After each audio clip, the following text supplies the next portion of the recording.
If a function f r2r is defined by f of x is equal to x cube minus 1 by x cube, f of x is equal to x cube minus 1 by x cube, then show that f of x plus f of 1 by x is equal to 0.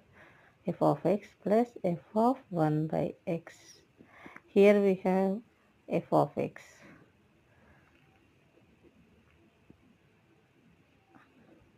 F of 1 by x. In the place of x, we can substitute 1 by x. 1 by x whole cube minus 1 by x. 1 by x cube. 1 cube is 1 by x cube minus 1 by 1 cube is 1 x cube. 1 by x is equals to x. Here we have x cube. So 1 by x cube is equal to x cube.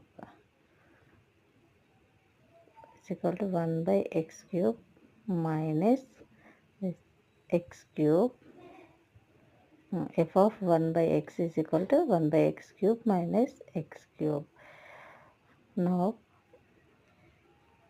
take f of x value and f of 1 by x value. F of x is equal to x cube minus 1 by x cube plus 1 by x cube minus x cube. Here we have plus x cube minus x gets cancelled, minus 1 by x cube plus 1 by x, so equals to 0.